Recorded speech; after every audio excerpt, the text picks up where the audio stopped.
กับท่านผู้ปกครองที่เคารพทุกท่านครับมาขออนุญาตเกริ่นนำก่อนนะครับที่จะเข้าสู่พิธีรับเกียรติบัตรแล้วก็พิธีลาสิกขาอย่างเป็นทางการนะครับขณะนี้ท่านประธานนะครับได้เดินทางมาถึงแล้วนะครับท่านอาจารย์ดร.วรรลบนามวงพรหมพ่อครูวรรลบนะครับเนาะนายกสมาคมสหธรรมเชียงใหม่รองประธานสภาวัฒนธรรมจังหวัดเชียงใหม่นะครับท่านเองก็เป็นผู้ชำนาญการด้านภูมิปัญญาท้องถิ่นนะครับของกระทรวงศึกษาธิการด้วยนะครับก็ได้เดินทางมาถึงนะครับในพิธีแห่งนี้แล้วนะครับท่านผู้ปกครองครับสามารถขึ้นมาอยู่บริเวณโดยรอบนะครับศาลาบาทนะครับรอบพระอุโบสถของวัดร่ำเปิงตะโพธารามแห่งนี้ได้นะครับเนาะเพราะว่าวันพิธีราสิกขาวันรับเกียรติบัตรนะครับก็จะมีผู้ปกครองมาร่วมในส่วนของคุณพ่อคุณแม่นะครับที่มารับลูกนะครับเราจะไม่มีจำนวนเยอะเท่ากับวันที่เรามีพิธีบรรพชาแล้วก็บวชศิลจรินีนะครับกำหนดการคร่าวๆนะครับหลังจากนี้นะครับสามเณรมงฟอร์ดนะครับยังอยู่ที่ศูนย์ปฏิบัติธรรมนะครับเดี๋ยวสักครู่หนึ่งนะครับสามเณรจะได้เดินทางมายังพระอุโบสถแห่งนี้นะครับส่วนศิลจรินีนั้นมาอยู่รอแล้วนะครับเมื่อสามเณรเดินทางมาถึงนะครับก็จะมานั่งนะครับตามที่ได้จัดเตรียมเอาไว้ทั้งหมดนะครับหลังจากนั้นนะครับพระเดชพระคุณพระภาวนาธรรมาภิรัตน์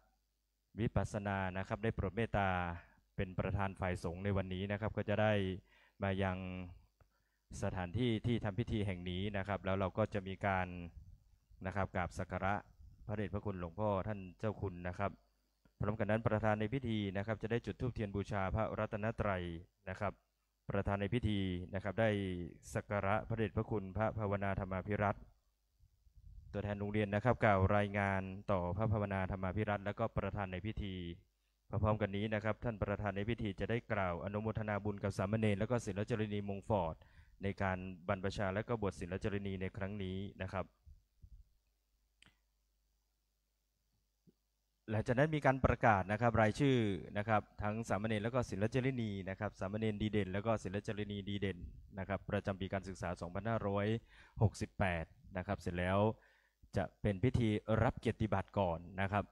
เพราะต้องการให้สามเณรและศิลจรินีมงฟอร์ดรับเกียรติบัตรนะครับในขณะที่เป็นสามเณรแล้วก็เป็นศิลจรินี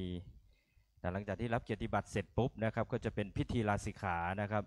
ซึ่งจะเป็นพิธีลาสิกขาของสามเณรมงฟอร์ดนะครับแล้วก็ศิลจรินีพร้อมๆกันนะครับสามเณรมงฟอร์ดนะครับหลังจากลาสิกขาเสร็จนะครับก็จะได้ลงไปเปลี่ยนชุดนะครับ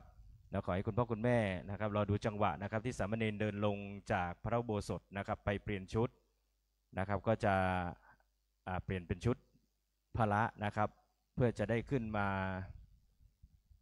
สมาทานศีลห้าแล้วก็อาราธนาศีลห้าและสมาทานศีลห้าเป็นลำดับต่อไปนะครับส่วนศิลจรินีนะครับจะทำพิธีลาบวชเสร็จนะครับก็ยังคงใส่นะครับสวมชุดขาวอยู่นะครับแล้วก็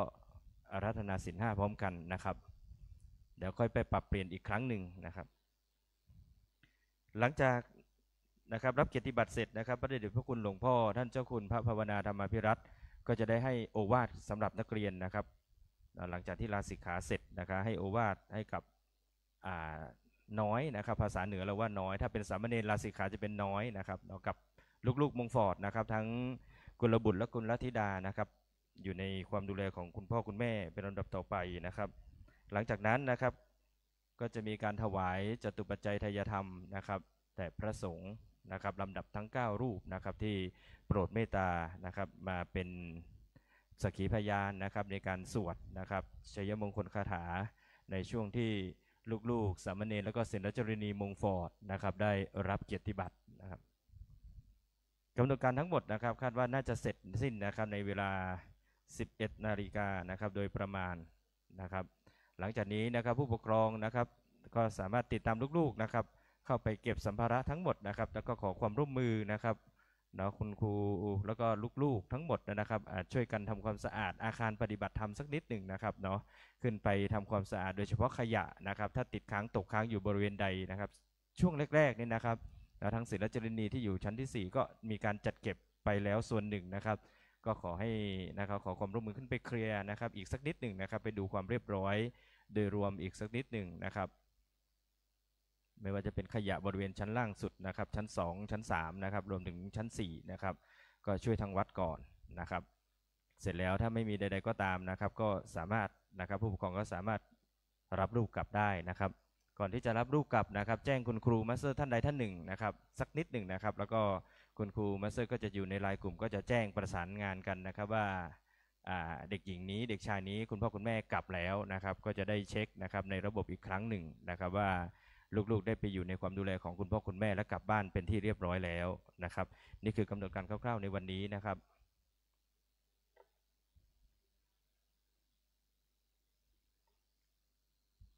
ตามกำหนดการเดิมนะครับท่านผู้อำนวยการพลดาดรทักษบุตรไกรประสิทธิ์นะครับท่านเองก็จะมานะครับเป็นผู้ใหญ่นะครับฝ่ายโรงเรียนมงฟอร์ดวิไลแผนกประถมเราเพื่อต้อนรับประธานนะครับแล้วก็การกราบลาพระเดชพระคุณพระภาวนาธรรมาภิรัตน์ด้วยนะครับเพียงแต่ว่าเกิดเหตุการณ์นะครับกระทันหันขึ้นมาเนื่องจากนะครับแม่ของพระดาดรทักษบุตรไกรประสิทธิ์นะครับได้เสียชีวิตไปเมื่อวานเนี่ยนะครับตอนเย็นก็เลยเป็นเรื่องที่กระทันหันพอสมควรนะครับแล้วก็เป็นเรื่องที่นะครับทางสามเณรมงฟอร์ดและศิลจรณีมงฟอร์ดนะครับเมื่อคืนนะครับอย่างเร่งด่วนเราก็ทำพิธีสวดพระอภิธรรมนะครับเต็มรูปแบบเหมือนกับศาสนพิธีของพระพุทธศาสนาเพื่ออุทิศส่วนบุญส่วนกุศลนะครับให้กับคุณแม่ของพระดาดรทักษบุตรไกรประสิทธิ์นะครับเมื่อคืนที่ผ่านมาในช่วงท้ายๆนะครับในช่วงท้ายๆนะครับทางวัดเองเรียนเชิญผู้ปกครองนะครับวันที่12ตุลาคมนะครับ2568ทางวัดร่ำเปิงเองนะครับจะมีบุญกฐินใหญ่นะครับเป็นประจำปีนะครับถ้าผู้ปกครองนะครับที่เคยมาเที่ยววัดร่ำเปิงแห่งนี้นะครับเนาะอยากจะพาบุตรหลานลูกหลานนะครับมาร่วมทำบุญกฐินใหญ่นะครับกฐินสามัคคีของวัดร่ำเปิงนะครับในวันที่12ตุลาคมที่จะถึงนี้นะครับก็สามารถมาร่วมได้นะครับแต่ถ้าหากว่านะครับวันนั้นนะครับติดกิจใดๆก็ตามไม่สามารถจะมาได้นะครับอาจจะร่วมอนุโมทนาบุญนะครับด้านหน้าพระอุโบสถเราก็จะมีนะครับต้นเงินอยู่เพื่อร่วมทำบุญนะครับให้กับวัดร่ำเปิงเป็นส่วนเล็กๆส่วนหนึ่งนะครับของบุญกฐินอันยิ่งใหญ่ของวัดร่ำเปิงนะครับคุณพ่อคุณแม่ก็สามารถนำปัจจัยนะครับไปเสียบได้ที่ต้นเงินนะครับในช่วงท้ายๆนะครับเนาะในช่วงท้ายๆเราจะนำต้นเงินมาถวายพระเดชพระคุณหลวงพ่อท่านเจ้าคุณนะครับถือว่าเป็นส่วนหนึ่งส่วนสำคัญของนักเรียนสามเณรนักศิลป์จรินีคุณครูมาสเตอร์ผู้ปกครองนะครับของโรงเรียนมงฟอร์ดวิทยาลัยแผนกประถมนะครับได้ร่วมใจกันในการถวายนะครับจตุปัจจัยเพื่อสมทบนะครับในส่วนของบุญกฐินใหญ่ของวัดร่ำเปิงที่จะเกิดขึ้นในวันที่12ตุลาคมที่จะถึงนี้นะครับ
เทส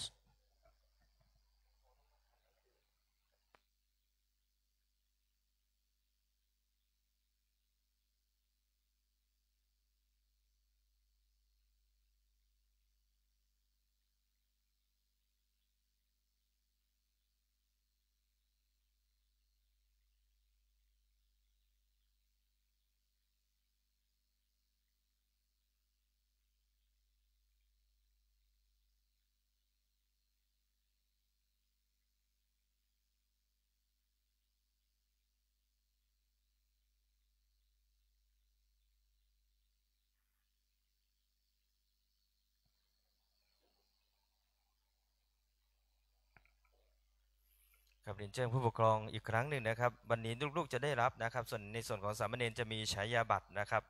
เป็นของสำนักปฏิบัติธรรมวัดล่ำเปิงนะครับมีฉายาบัตรนะครับมอบให้พร้อมๆมีเกียรติบัตรนะครับของศูนย์พัฒนาจิตเฉลิมพระเกียรติกระทรวงวัฒนธรรมประจำจังหวัดเชียงใหม่นะครับอันนี้ออกโดยวัดล่ำเปิงนี่นะครับก็จะเป็นเรื่องของค่ายนะครับค่ายธรรมภาวนานะครับ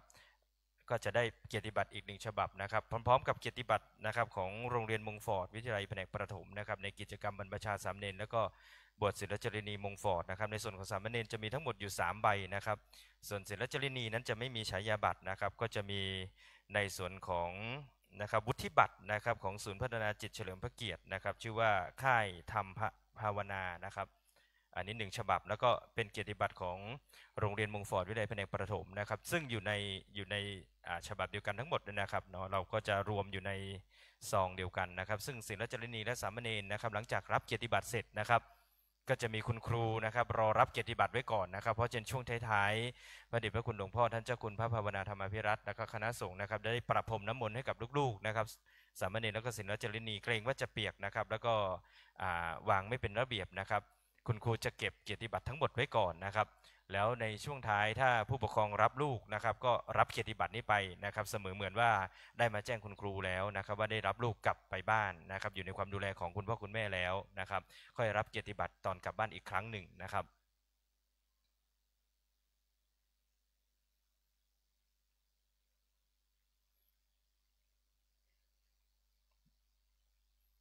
วันนี้การถ่ายทอดสดนะครับก็จะเป็นของทางเจ้าหน้าที่ของทางวัดร่ำเปิงนะครับเป็นสำคัญเดี๋ยวจะมีเจ้าหน้าที่ของโรงเรียนนะครับส่งลิงก์นะครับผ่านเข้าไปใน Facebook ของโรงเรียนนะครับในหน้าเว็บไซต์ของโรงเรียนรวมจนถึงในกลุ่มไลน์ของคุณพ่อคุณแม่และกลุ่มไลน์ของคุณครูประจำชั้นในทุกระดับชั้นนะครับเพื่อแจ้งข่าวสารให้คุณครูให้นักเรียนให้ผู้ปกครองนะครับ ทุกๆระดับชั้นได้รับทราบนะครับวันนี้มีกิจกรรมสำคัญของสามเณรมงฟอร์ดและศิลจรินีมงฟอร์ดก็คือพิธีรับเกียรติบัตรแล้วก็พิธีลาสิกขาคุณพ่อคุณแม่ก็สามารถแชร์ลิงก์นะครับให้กับญาติพี่น้องได้บางคนคุณปู่คุณย่าไม่ได้มาวันนี้นะครับก็สามารถดูผ่านการไลฟ์สดนะครับของทางวัดลำเปิงได้นะครับ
ครับสามเณรแล้วก็ศิลจรินีนะครับตอนนี้มาพร้อมแล้วนะครับสักครู่นะครับตามกำหนดการเวลาเดี๋ยวสักครู่หนึ่งนะครับพระเดชพระคุณพระภาวนาธรรมาภิรัตน์นะครับเจ้าคณะอำเภอเมืองเชียงใหม่เจ้าวัดร่ำเปิงตะโพธารามแห่งนี้นะครับท่านก็จะได้นะครับโปรดเมตตานะครับมาถึงยังในสถานที่ทำพิธีนะครับเมื่อท่านมาถึงแล้วนะครับเราก็จะนะครับพระเดชพระคุณหลวงพ่อท่านจะโปรดเมตตาจุดธูปเทียนบูชาพระรัตนตรัยกล่าวนะครับไหว้พระคำบูชาพระรัตนตรัยนะครับเสร็จแล้วท่านก็จะเข้ามานั่งประจำที่นะครับแล้วก็สามเณรแล้วก็ศิลจารณีครับก็จะกราบนะครับพระเดชพระคุณท่านหลวงพ่อพร้อมๆกันนะครับเป็นการกราบคารวะต้อนรับหลวงพ่อนะครับ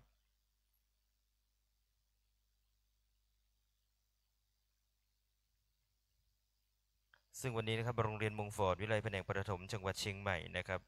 ได้รับเกียรตินะครับจากพ่อครูวรรณลบนะครับดรวรรณลบนามวงพรหมนายกสมาคมสหธรรมเชียงใหม่รองประธานสภาวัฒนธรรมจังหวัดเชียงใหม่นะครับอย่างที่ผมกราบเรียนไว้ตั้งแต่ต้นนะครับท่านเองนะครับได้รับแต่งตั้งนะครับเป็นผู้ชำนาญการด้านภูมิปัญญาท้องถิ่นของกระทรวงศึกษาธิการนะครับด้วยนะครับวันนี้ท่านให้เกียรติมาเป็นประธานนะครับให้กับโรงเรียนมงฟอร์ดวิทยาลัยแผนกประถมจังหวัดเชียงใหม่นะครับของเราในกิจกรรมบรรพชาสามเณรและก็บวชศิลจรินีมงฟอร์ดประจำปีการศึกษา 2568นะครับเมื่อคืนนะครับหลังจากที่เราทำพิธีสวดพระพิธรรมนะครับให้กับคุณแม่ของพระดาดรทักษบุตรไกรประสิทธิ์เสร็จนะครับพระเดชพระคุณท่านหลวงพ่อท่านเจ้าคุณพระภาวนาธรรมภิรัตน์เองนะครับท่านก็ได้มาเปิดใจนะครับแล้วมาพูดคุยเปิดใจกับลูกๆสามเณรแล้วก็ศิลจรินีมงฟอร์ดนะครับแล้วก็ได้เปิดโอกาสให้ลูกๆสามเณรแล้วก็ศิลจรินีมงฟอร์ดได้แสดงความรู้สึกนะครับพร้อมกับสอบถามนะครับ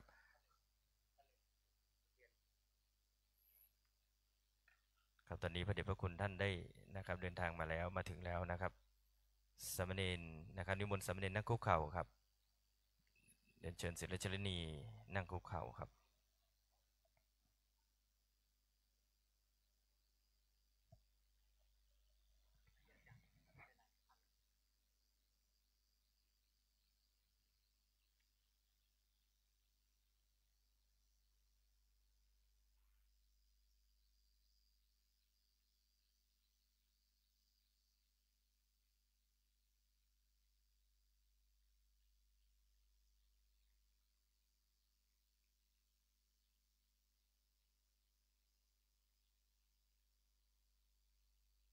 ครับสามเณรนั่งคุกเข่าแล้วก็ประนมมือนะครับรวมถึงศิลจรินีประนมมือพร้อมๆกันนะครับ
ทูบไม่ติดดอกเลยทูบไม่ติดดอก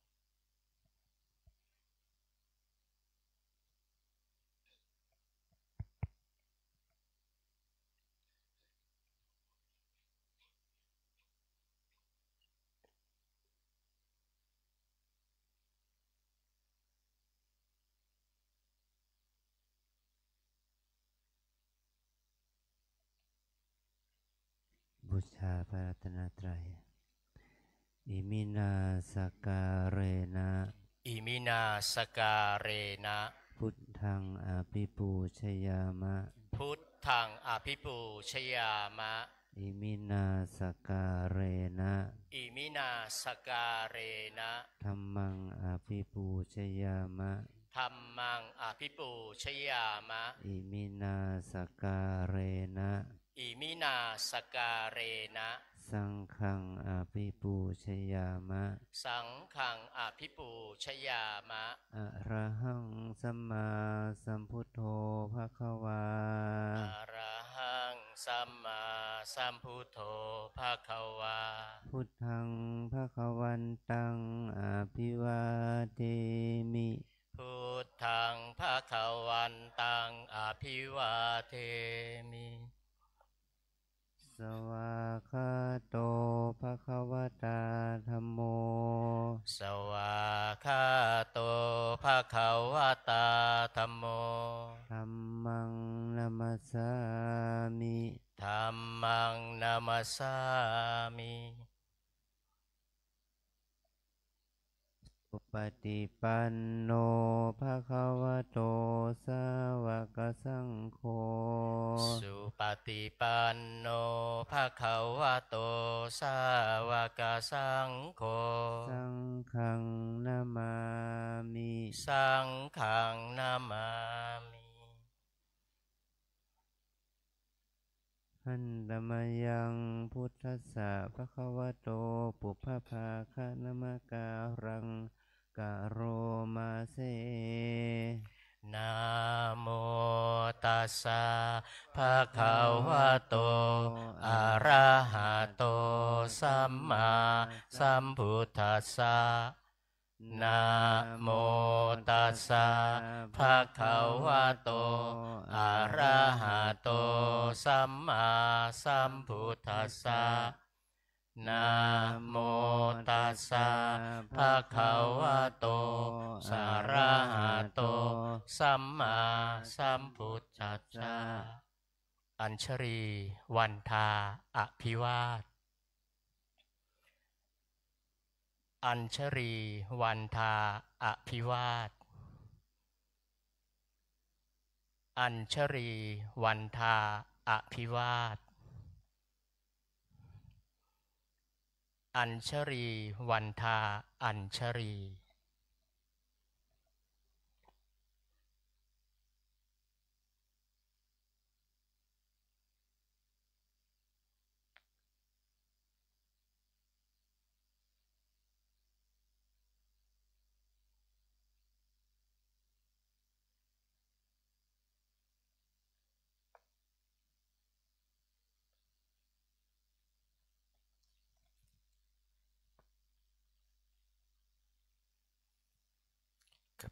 นิมนต์สามเณรแล้วก็ศิลจรินีนะครับกราบ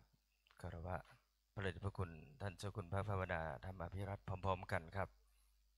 อัญชลี วันทาอภิวาทอัญชลี วันทาอภิวาทอัญชลี วันทาอภิวาทอัญชลี วันทาอัญชลีคำลำดับต่อไปในนามโรงเรียนมงฟอร์ดวิทยาลัยแผนกประถมจังหวัดเชียงใหม่ขอเรียนเชิญท่านดร.วรรลบนามมงพรหมนายกสมาคมสาธรรมเชียงใหม่รองประธานสภาวัฒนธรรมจังหวัดเชียงใหม่ผู้ชำนาญการด้านภูมิปัญญาท้องถิ่นของกระทรวงสาธการได้กราบสักการะพระเดชพระคุณพระภาวนาธรรมาภิรัตน์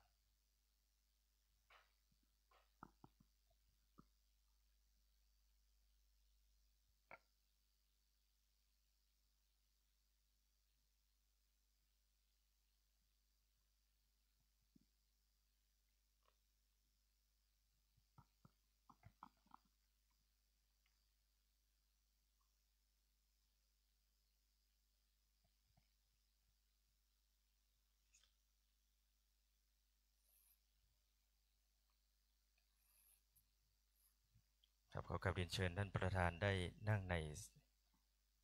สถานที่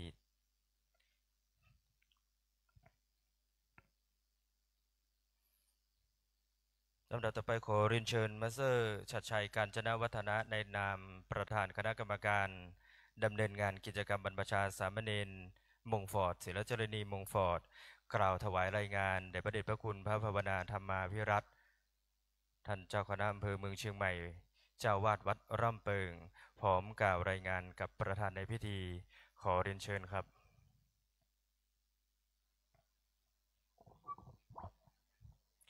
ขอถวายความเคารพพระเดชพระคุณพระภาวนาธรรมาภิรัตน์วิปัสสนา เจ้าคณะอำเภอเมืองเชียงใหม่ เจ้าวาดวัดร่ำเปิงตะโปธารามที่เคารพอย่างสูงกราบนมัสการพระสงฆ์ลำดับทุกๆรูปกราบเรียนดร.วรลบนามวงพรหมนายกสมาคมสหธรรมเชียงใหม่รองประธานสภาวัฒนธรรมจังหวัดเชียงใหม่คณะผู้บริหารคุณครูมาสเตอร์ผู้ปกครองนักเรียนโรงเรียนมงฟอร์ดวิทยาลัยแผนกปฐมทุกท่านกระผมมาสเตอร์ชัดชัยกาญจนะวัฒนะในนามประธานคณะกรรมการดำเนินกิจกรรมบรรพชาสามเณรและบวชศิลจรินีมงฟอร์ดประจำปีการศึกษา 2568 ตั้งแต่วันที่ 26 กันยายน ถึงวันที่ 4 ตุลาคม พุทธศักราช 2568 รวม 9 วันแห่งการเรียนรู้ณวัดร่ำเปิงตะโพธารามตำบลสุเทพอำเภอเมืองเชียงใหม่จังหวัดเชียงใหม่กิจกรรมดังกล่าวมีนักเรียนโรงเรียนมงฟอร์ดวิทยาลัยแผนกปฐม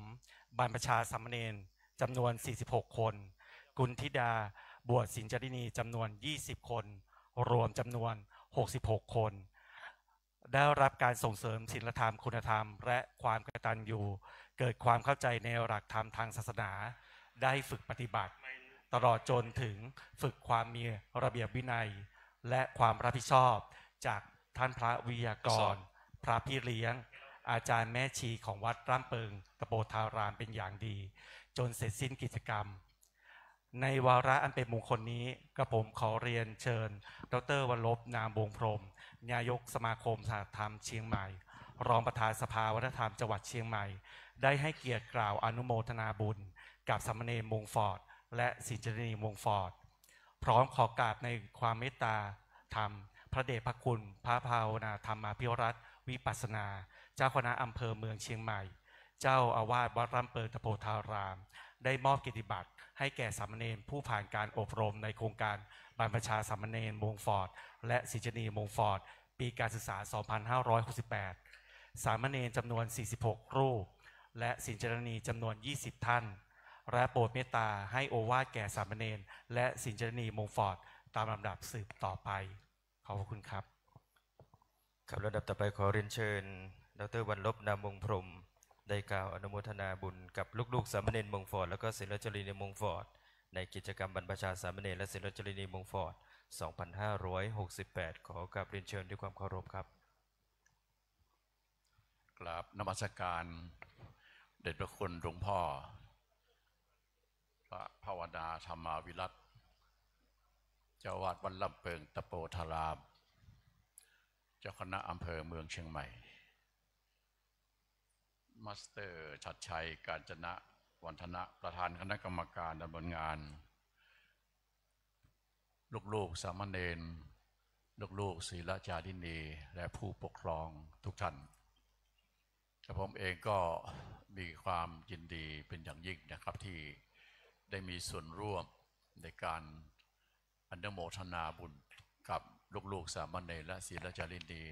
ทุกท่านก่อนอื่นขอเรียนให้ทราบว่าลูกๆได้มีโอกาสได้มาสัมผัสของความเป็นสมณะถึงแม้จะเป็นสามเณรและศีลจารินีถือว่าได้มาสัมผัสกับความประพฤติปฏิบัติในศีลธรรมอันดีงามในพระพุทธศาสนาถึงแม้มีเวลาน้อยแต่ก็นี่แหละเป็นเวลาที่มีคุณค่าอย่างยิ่งลูกสามเณรและศีลจารินีได้มาสัมผัสเป็นบุญ2-3 ประการประการแรกบุญอยู่กับลูกๆเองที่ได้มาสัมผัสได้มาสวดมนต์ได้มานั่งสมาธิเจริญเมตตาภาวนามีความสุขอันนี้ก็เป็นบุญอย่างยิ่งในพระพุทธศาสนาถือเป็นบุญใหญ่บุญที่สองนั้นเป็นบุญที่ผู้ปกครองของลูกๆสามเณรแล้วก็ศีลจารินี ได้มีความสุขได้มีลูกได้ห่มผ้าเหลืองแล้วก็ชุดขาวอยู่ในอาการสงบในเวลาอันจำกัดเพียงแม้9 วันก็ตามอันนี้ก็คือความปิติยินดีที่โบราณทางเหนือบอกว่าได้จับชายผ้าเหลืองของลูกถือเป็นบุญอย่างยิ่งอันนี้ก็ถือว่าเป็นโอกาสดีสำหรับลูกๆและศีลจารินีทุกคนหลังจากที่เราได้ลาสิกขาและก็ได้กลับไปสู่สภาวะความเป็นฆราวาสเดิมนั้นสิ่งเหล่านี้ก็จะเป็นประสบการณ์ตรงแล้วก็จะเป็นภูมิคุ้มกันกับลูกๆที่มีสติสัมปชัญญะเมื่อประสบกับสิ่งที่ผิดหวังพลาดหวังหรือไม่สมความปรารถนามีปัญหาต่างๆก็สามารถจะนำเอาการปฏิบัติอันน้อยนิดครั้งนี้สามารถแก้ปัญหาเหล่านั้นลุล่วงไปด้วยดีอันนี้เป็นบุญอย่างยิ่งขออนุโมทนาบุญมาณโอกาสนี้ทุกคนขอให้ทุกท่านทุกคนที่กลับไปอยู่สภาพภาวะเดิมเล่าเรียนหนังสือให้มีความสำเร็จมีผลการเรียนที่ดีขึ้นต่อไปขอขอบพระคุณครับครับสามเณรและก็ศิลจารินีสาธุพร้อมกันดังๆ3 ครั้งครับ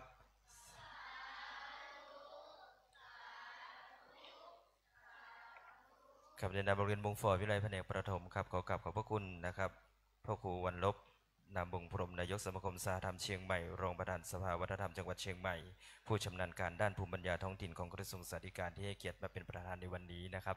ครับลำดับต่อไปนะครับเราจะเป็นพิธีรับมอบเกียรติบัตรนะครับโดยโปรดเมตตาจากพระเดชพระคุณหลวงพ่อภาวนาธรรมาภิรัตน์นะครับเจ้าคณะอำเภอเมืองเชียงใหม่เจ้าวาดวัดลำเปิงท่านได้โปรดเมตตามามอบนะครับเกียรติบัตรและวุฒิบัตรนะครับให้กับลูกๆสามเณรแล้วก็ศิลจารินีมงฟอร์ดนะครับก่อนที่จะมีการมอบนะครับเกียรติบัตรนะครับจะมีการมอบสามเณรดีเด่นแล้วก็ศิลจารินีดีเด่นนะครับซึ่งอยากจะเรียนแจ้งนะครับท่านผู้ปกครองทั้งสามเณรแล้วก็ศิลจารินีนะครับทั้งหมดได้มีการประกาศเกณฑ์นะครับเพื่อจะให้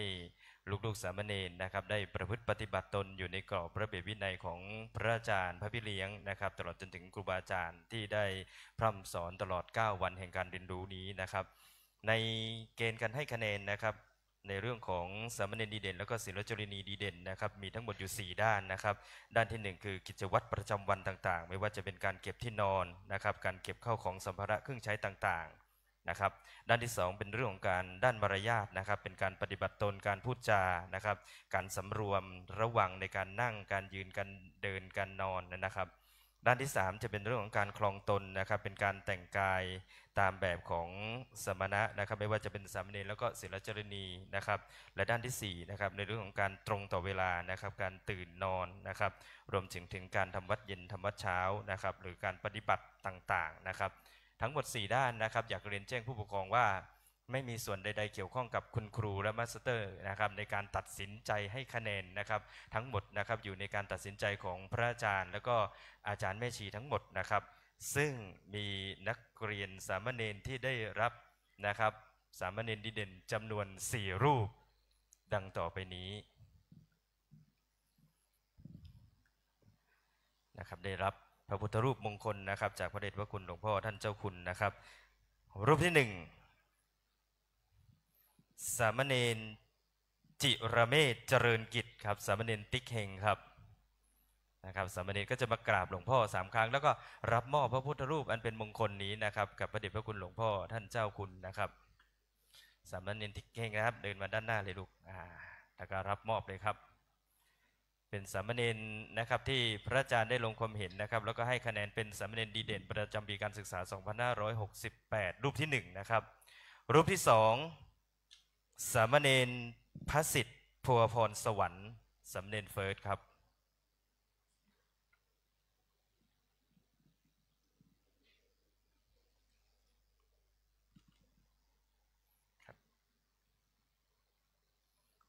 นะครับลูกถอยหลังกลับไปเลยนะครับมาสเตอร์บิ๊กนะครับจะอยู่ด้านหลังรอรับเก็บรักษาไว้ให้ก่อนนะครับรูปที่3ครับสามเณรปุณณพัฒน์บุรณกิติสามเณรน้ำมนต์ครับ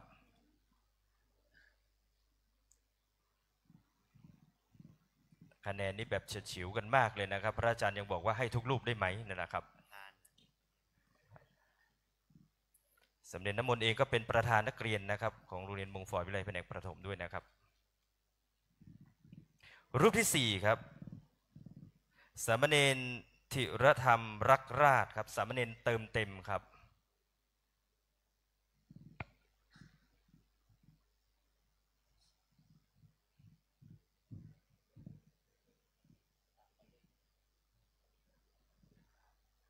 และศิลจรินีมงฟอร์ดนะครับตามสัดส่วนแล้วนะครับก็จะอยู่ที่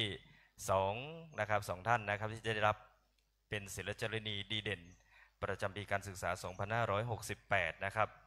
ศิลจรินีที่ได้รับเลือกนะครับคะแนนนี้แบบเฉียดฉิวกันมากเลยนะครับอาจารย์แม่ชีมาขอร้องนะครับให้คุกคนได้ไหมเนี่ยนะครับแล้วก็ให้เป็นไปตามเกณฑ์ก่อนนะครับ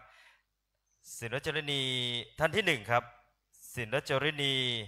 พิมมัทุลารักษายศนะครับพิมศิลจรินีอันนานะครับศิลจรินีเองครับก็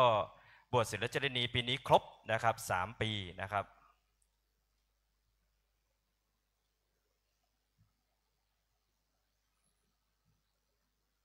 และศิลจรินีท่านที่2ครับได้แก่ศิลจรินีภูสนิสาทองทิพย์ครับ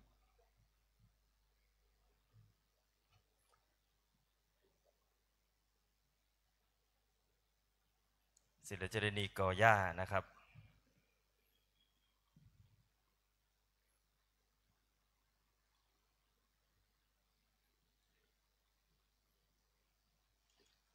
ครับลำดับต่อไปจะเป็นพิธีมอบเกียรติบัตรนะครับเป็นไปตามที่เราได้ฝึกซ้อมนะครับ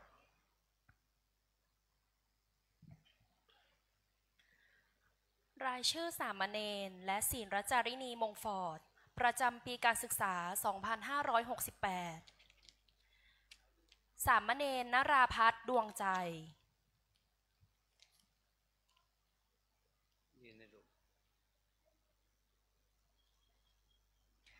สามเณรภพธรรักสันติสามเณรธนกรสารพรนวัตรสามเณรป้องเกียรติมาลัยสามเณรเทียนนฤทธิ์สุภาวสิทธิ์สามเณรดุษฎีรู้เที่ยง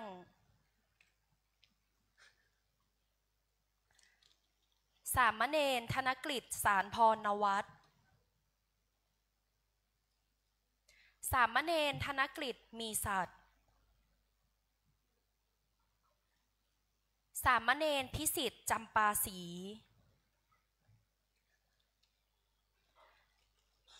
สามเณรเศรษฐวิทย์ศรีสิทธิพจน์สามเณรกันติพงษ์ค้อมคำพันธ์สามเณรณัฐกฤษบุญมาชัยสามเณรสุภสิงห์สันสรพิสุทธิ์สามเณรพัชรพงษ์ถาเกิดสามเณรภูมิพัฒน์รักเจริญพรสามเณรวรพัฒน์ตุ่นเครือสามเณรคเนศขจีจิตสามเณรภัทรกรกุยแก้วสามเณรธราธรศรีนฤวรรณสามเณรเศรษฐวิทย์ณชัยวงศ์สามเณรสุทธินันท์ศรีจันทร์สามเณรนิทิตปัญญาแก้วสามเณรกฤตินัทชวคุณาพรสามเณรปรินสุวรรณภาสิทธิ์สามเณรฉัตรธิรัตน์ทิติปณชัยสามเณรจิรพัฒน์เจริญกิจ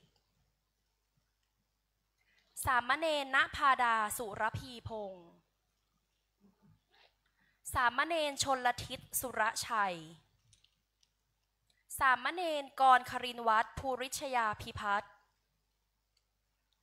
สามเณรธีรธรรมรักราช สามเณรวิชยวัฒน์คำมูลสามเณรณัฐภูมินทร์ศรีวิชัยสามเณรกาลยกฤตศรีสิทธิพจน์สามเณรธนัทธนจริวัฒน์สามเณรเทพรัตนสารธิยากุลสามเณรพระสิทธิ์พัวพรสวรรค์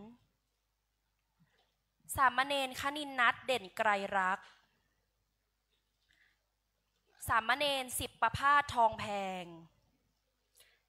สามเณรวุฒิพัฒน์ณลำปางสามเณรสุเทพโรจน์เกษตรศิลป์สามเณรกฤตยศชัยราชสามเณรปุณพัฒน์บูรณกิติสามเณรประยุทธ์ศรีสามเณรสุภสินจันทร์สวัสดิ์สามเณรจิรเมธเจริญกิจสามเณรประเสริฐศรี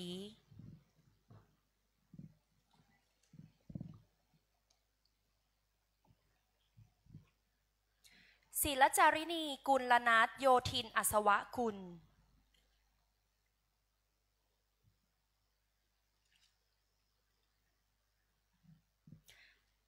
ศิลจารินีฤชาพรอมราพิทักษ์ศิลจารินีบัวบูชาทาคำวังศิลจารินีนพลพัฒน์วัดธีรหิรันศิลจารินีสุขพิสุทธิ์กล่อมจอหอ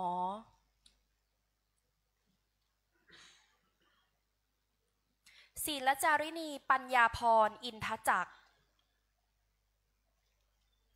ศิลจารินีณัฐมนเจริญสุภพงศ์ศิลจารินีรามิตาวิโรจน์สกุลศิลจารินีปริษาทองงามแท้ศิลจารินีธนันนัทเมตตาศิลจารินีพริมมธุรารักษายศศิลจารินีพันนิตามุ่งเหมยศิลจารินีภูสนิสาทองทิพย์ศิลจารินีอ่อนนภาแซ่จาง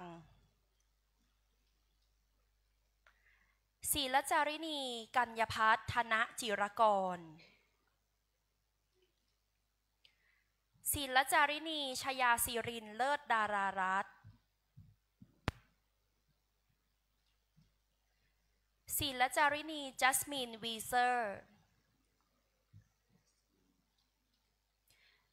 ศิลจารินีพันธิราไทยาภิรมย์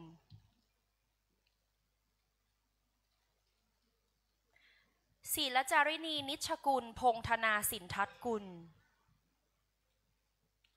และศิลจารินีเพ็ญพิชาตากา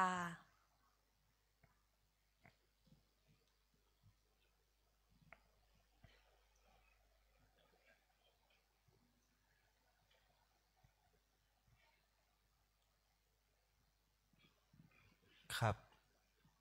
ลำดับต่อไปเราจะได้เข้าสู่พิธีลาสิกขานิมนต์สามเณรเจริญพรศรีราชจารินีนั่งคู่เขาครับเราจะได้ขอขมาพระรัตนตรัยเป็นระดับต่อไป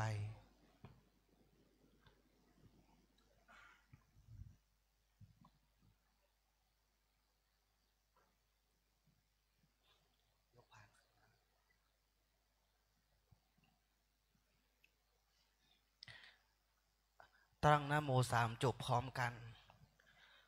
นะโมตัสสะภะคะวะโตอะระหะโตสัมมาสัมพุทธัสสะนะโมตัสสะภะคะวะโตอะระหะโตสัมมาสัมพุทธัสสะ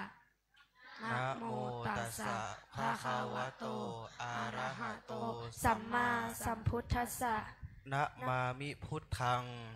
นะมามิพุทธัง คุณาสาคะรันตัง คุณสาคะรันตัง นะมามิธัมมัง นะมามิธัมมัง มุนิราชา มุนิราชะ เทสิตัง เอสิตัง นะมามิสังคัง นะมามิสังฆัง มุนิราชา มุนิราชะ สาวกัง สาวกัง นะมามิ นะมามิ กัมมะฐานัง กัมมะขานัง นิพพานา นิพพานา ทิฆามุปายัง ทิฆามุปายัง นะมามิ นะมามิ กัมมะฐานะ กัมมะขานะ คายกาจริยัง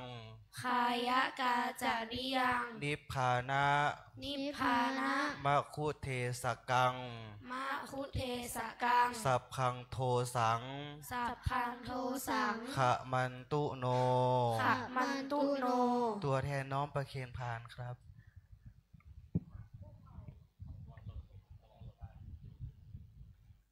ไหว้หนึ่งครั้ง เมื่อตัวแทนได้ถึงที่เดิมแล้วเราจะกล่าวคำบูชาพระรัตนตรัยพร้อมกัน เมื่อพร้อมแล้วอะระหังสั สั ม มมาสัมพุทโธภะคะวาพุทธังภะคะวันตังอภิวาเทมิ สา สวาคาโตภะคะวะตาธัมโมธัมมังนามัสสามิ สุ ปฏิปันโนภะคะวะโตสาวกสังโฆสังฆังนะมามิ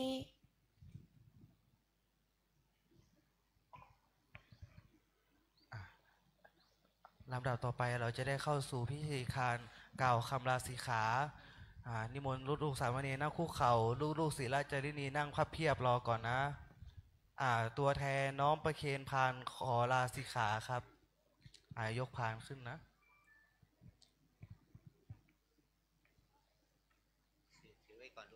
อยู่ตรงกลางก่อนนะครับกล่าวเสร็จเดี๋ยวเราค่อยประเคนนะครับระดับต่อไปลูกๆสามเณรเอ่ยคำลาสิกขาพร้อมกันตามต้นเสียงนะครับ สิกขังปัจจขามิ สิกขังปัจจขามิ อาชะตะเคหิหิติ อัจฉตะเคชิหิติ มังสังโฆทาเรตุ มังสังโฆทาเรตุ กระผมขอบอกคืนลาสิกขา กระผมขอบอกคืนลาสิกขา ขอพระสงฆ์ทรงโปรดจำกระผมว่า ขอพระสงฆ์โปรดทรงจำกระผมว่า เป็นคฤหัสถ์ เป็นคฤหัสถ์ ตั้งแต่บัดนี้เป็นต้นไป ตั้งแต่บัดนี้เป็นต้นไป ทุติยามปิ ทุติยมปิ สิกขังปัจจขามิ สิกขังปัจจขามิ อาชะตะเคหิหิติ อัจฉตะเคชิหิติ มังสังโฆทาเรตุ มังสังโฆทาเรตุ กระผมขอบอกคืนลาสิกขา กระผมขอบอกคืนลาสิกขา ขอพระสงฆ์โปรดทรงจำกระผมว่า ขอพระสงฆ์โปรดทรงจำกระผมว่า เป็นคฤหัสถ์ เป็นคฤหัสถ์ ตั้งแต่บัดนี้เป็นต้นไป ตั้งแต่บัดนี้เป็นต้นไป ตติยามปิ ตติยมปิ มังสังโฆทาเรตุปัจสิกขังปัจจขามิ สิกขังปัจจขามิ อาชะตะเคหิหิติ อัจฉตะเคชิหิติ มังสังโฆทาเรตุ มังสังโฆทาเรตุ แม้ครั้งที่สาม แม้ครั้งที่สาม กระผมขอบอกคืนลาสิกขา กระผมขอบอกคืนลาสิกขา ขอพระสงฆ์โปรดทรงจำกระผมว่า ขอพระสงฆ์โปรดทรงจำกระผมว่า เป็นคฤหัสถ์ เป็นคฤหัสถ์ ตั้งแต่บัดนี้เป็นต้นไป ตั้งแต่บัดนี้เป็นต้นไป สาธุ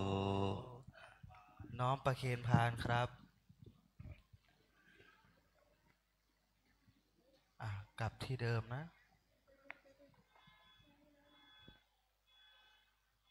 เมื่อตัวแทนได้ถึงที่เดิมแล้วเราจะกราบพร้อมกัน3 ครั้ง เมื่อพร้อมแล้ว อัญชลี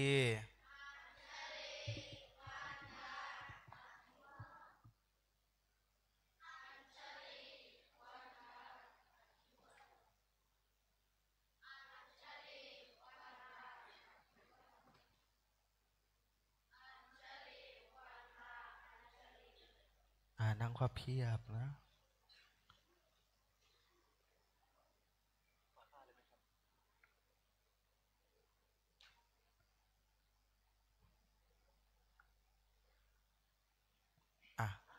ตัวแทนเราจะเข้าสู่พิธีการเปลี่ยนชุดเป็นชุดภาระนะครับนะตัวแทนนะครับถอดผ้าคล้องจีวรนะครับประนมมือ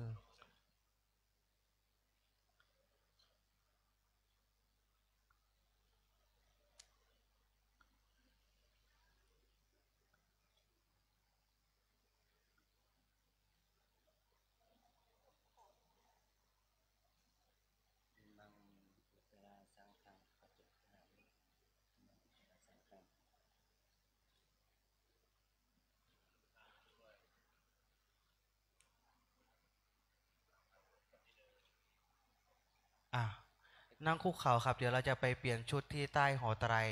ไปทีละแถวนะครับแถวที่1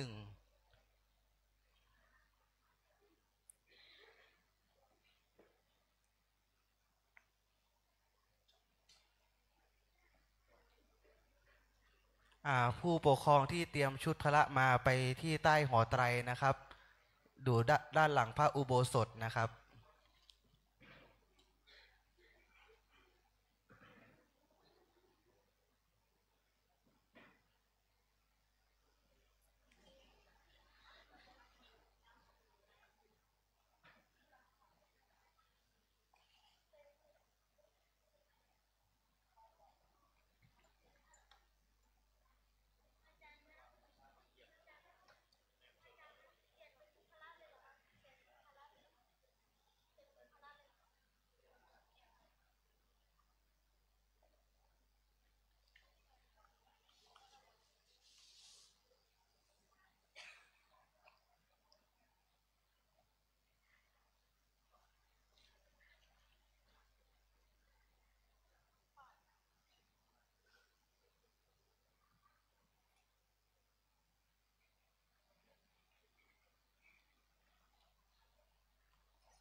อัญชลี วันทา อภิวาทอัญชลี วันทา อัญชลี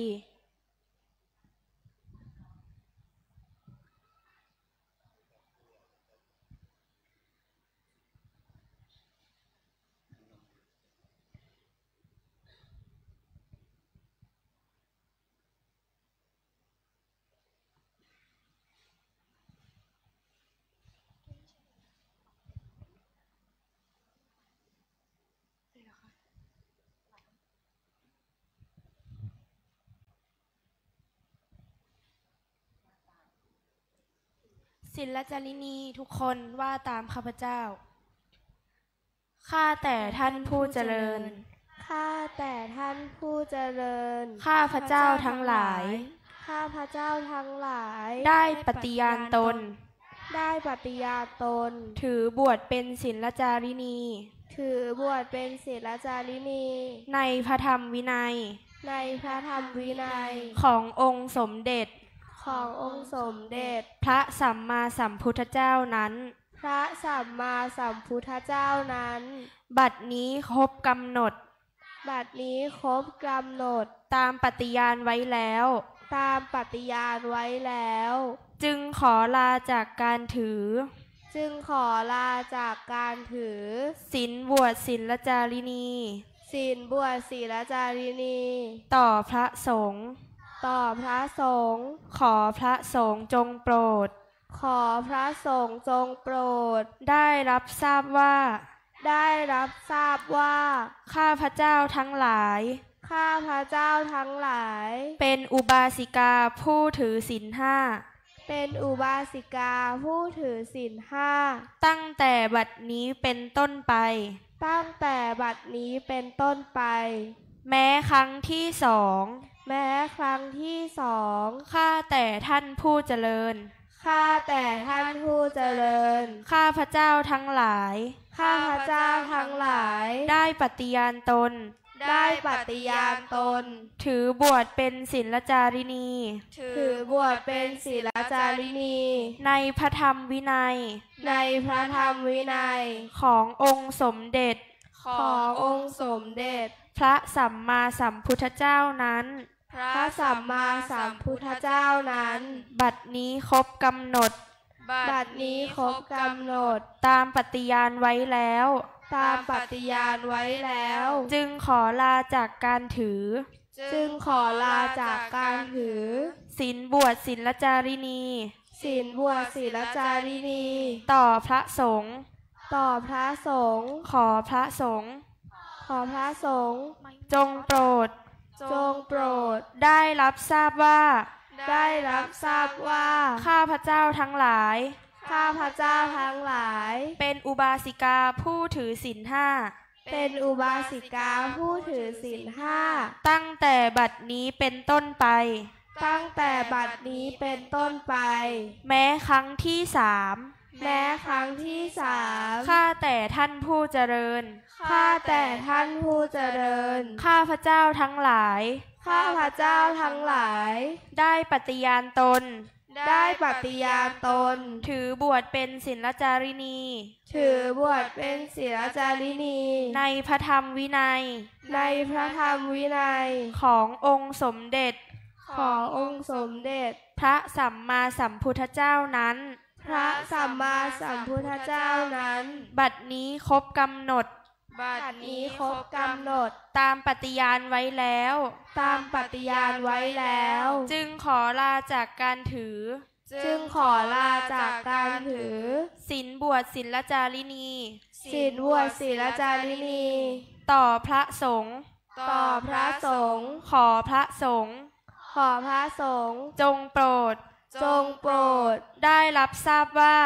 ได้รับทราบว่าข้าพเจ้าทั้งหลายข้าพเจ้าทั้งหลายเป็นอุบาสิกาผู้ถือศีลห้าเป็นอุบาสิกาผู้ถือศีลห้าตั้งแต่บัดนี้เป็นต้นไปด้วยเถิดตั้งแต่บัดนี้เป็นต้นไปด้วยเถิดสาธุ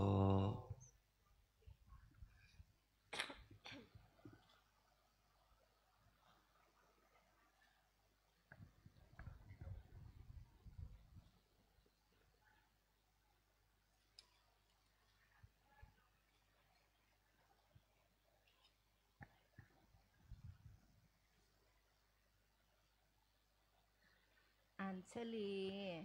วันทาอภิวาทอัญชลีวันทาอภิวาทอัญชลีวันทาอภิวาทอัญชลีวันทาอัญชลี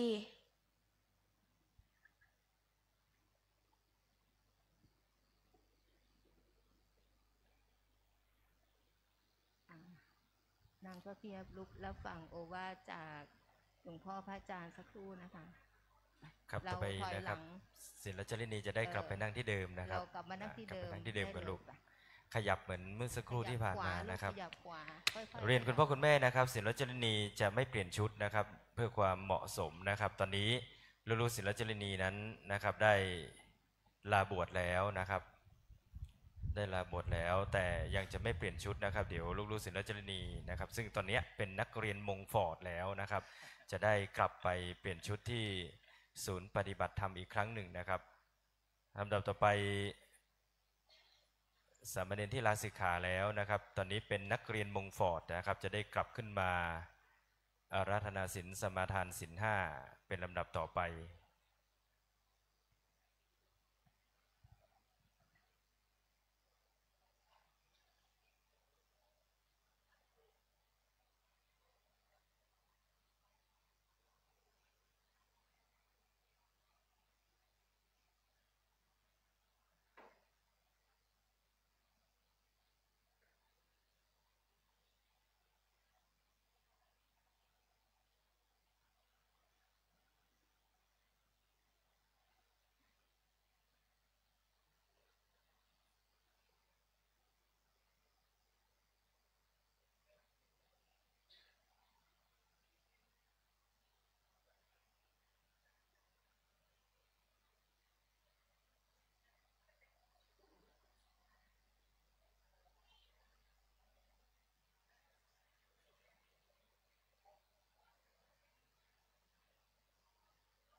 ครับ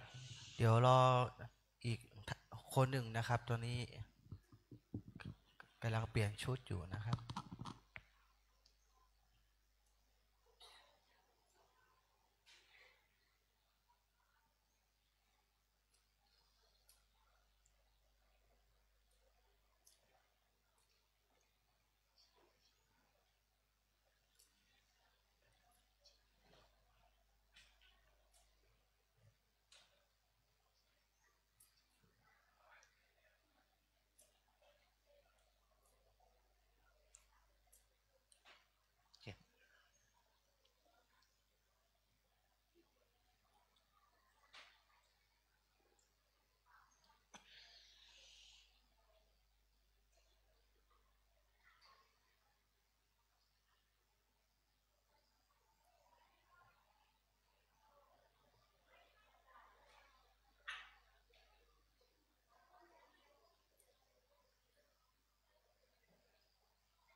เป็นไงดวงเนน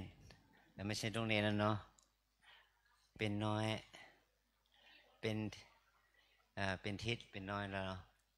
เราได้เป็นนักเรียนโรงเรียนมงฟอร์ด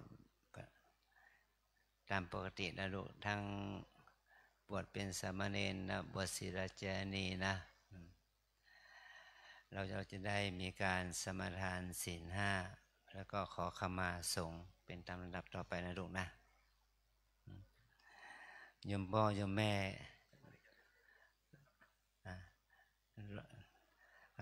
รอรับขวัญเราอยู่นะเอาลูกแก้วลูกขวัญของเราไปดูแลเอาใจใส่ต่อไปความดีนี้เราจะได้เก็บไว้เป็นที่ประทับจิตประทับใจของเรานะลูกนะ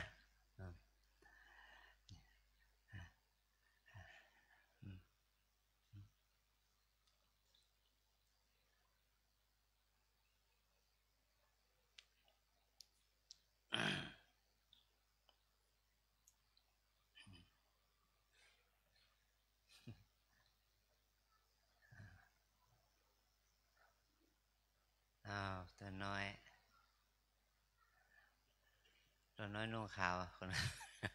คนเดียวนะหรอระดับต่อไปขอเชิญนักเรียนมงฟอร์ดนั่งคุกเข่าครับ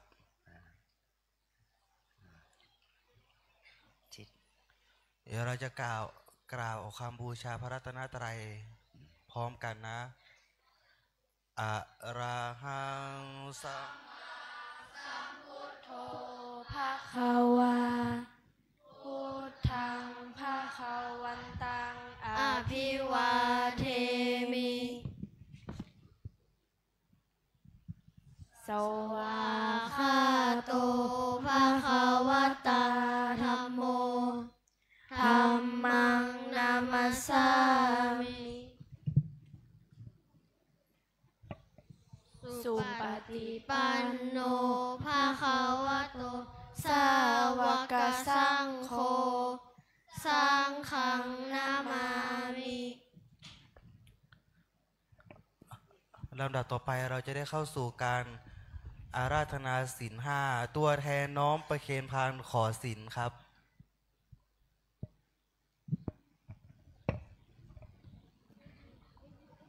นักเรียนมงฟอร์ดนั่งคุกเข่าประนมมือ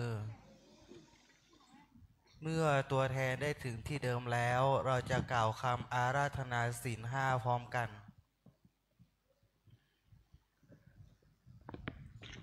บัดนี้พร้อมแล้วอาราธนาศีลพร้อมกันครับมะยังพันเตวิสุงวิสุงรัตนะถายะติสารเนนะสหปัญจศีลานิยาจามะทุติยัมปิมายังพันเตวิสุงวิสุงรัตนะถายะ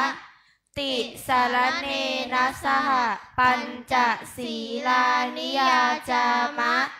ตติยัมปิมายังพันเตวิสุงวิสุงรัตนะถายะติสารเนนะสหปัญจศีลานิยาจามะนักเรียนทุกคนกล่าวนะโม3จบนะโมตัสสะภะคะวะโตอะระหะโตสัมมาสัมพุทธัสสะนะโมตัสสะภะคะวะโตอะระหะโตสัมมาสัมพุทธัสสะนะโมตัสสะภะคะวะโตอะระหะโตสัมมาสัมพุทธัสสะสมาทานไตรสรณคมลูกพุทธังพุทธังสารนังคัจฉามิธัมมังสารนังคัจฉามิสังฆังสารนังคัจฉามิ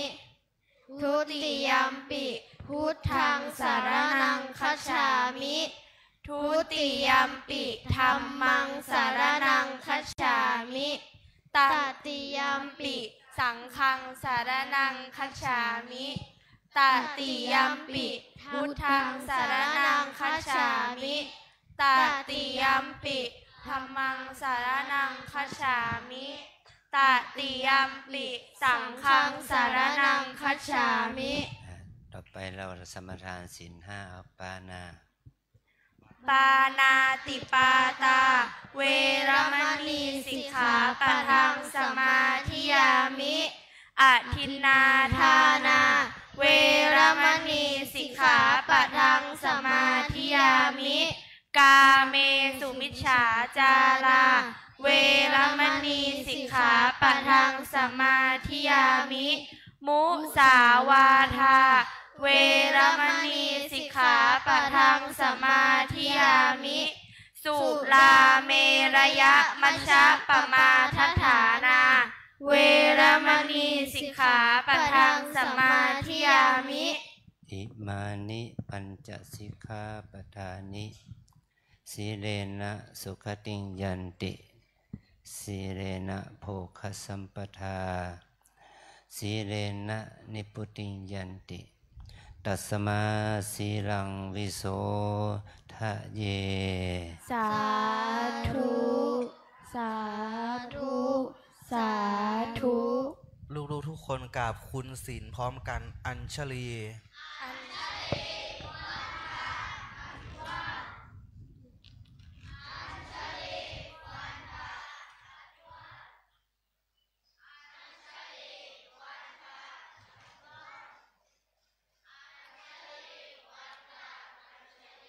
ลำดับต่อไปเราจะได้เข้าสู่การขอขมาพระสงฆ์และครูบาอาจารย์เป็นลำดับต่อไปตัวแทนยกพานขึ้นครับนักเรียนมงฟอร์ดกล่าวตามต้นเสียงสังเคปมาเทนะสังเคปมาเทนะทวารัตเยนะกตังทวารัตเยนะกตังสัพพังอัปปราทังสัพพังอัปปราทังขมัตุโนพันเตขมัตุโนพันเตสังโฆขมันตุตุมเฮหิปิเมขมิตพังขมามะพันเตอาจาริเยปมาเทนะอาจาริเยปมาเทนะทวารัตเยนะกตังท ทวารัตเยนกตัง สัพพังอปราทัง สัพพังอปาราทัง ขมาตุโนพันเต ขมาตุโนพันเต อหังโบคามามิตุมเหหิปิเมขมิตพัง ขมามะพันเต ตัวแทนน้อมประเคนพานครับ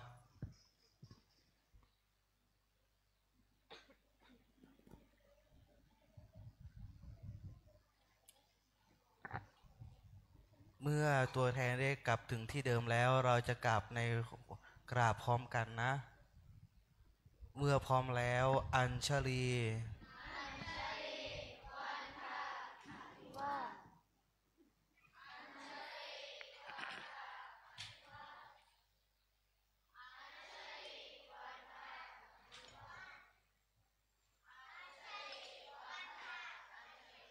นั่งข้าเพียบ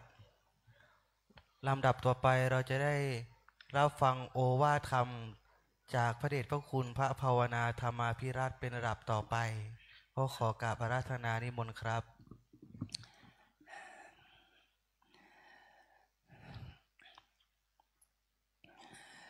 ขอความสวัสดีจงบังเกิดมีแก่ท่านดร.วรรณลบนามบุญพรหมนายกสมาคมสหธรรมเชียงใหม่รองประธานสภาวัฒนธรรมจังหวัดเชียงใหม่และผู้ชำนาญการด้านภูมิปัญญาท้องถิ่นมาสเตอร์ชัดชัยกัญจนะวันธนะประธานคณะกรรมการดำเนินงานกิจกรรมบรรพชาสามเณรและศิลจารีมงฟอร์ดคณะพ่อแม่ของเยาวชนต่อถึงเยาวชนชายที่มาบรรพชาเป็นสามเณรและเยาวชนหญิงที่มาบวชเป็นศิลจารีถือศีล 8ตลอด9 วันแห่งการเรียนรู้ที่วัดลำเปิงแห่งนี้หลวงพ่อขอขอบคุณขอบใจพวกเราอย่างยิ่งที่ท่านทั้งหลายพ่อแม่ปู่ย่าตายายผู้ปกครองรวมไปถึงคณะครูและผู้บริหารโครงการนี้ทุกท่านที่ได้เห็นคุณค่าของการเข้าบวชเป็นสามเณรบรรพชาเป็นสามเณรและบวชศิลจารีของเยาวชนลูกหลานของเรานะเพราะสิ่งเหล่านี้เป็นสิ่งที่พุทธศาสนิกชนในฐานะที่พวกเราเป็นชาวพุทธได้กระทำนั้นเป็นสิ่งที่ควรแก่การอนุโมทนาอย่างยิ่งว่าลูกหลานเรานั้นได้เข้ามาสัมผัสกับความเป็นจริงของชีวิต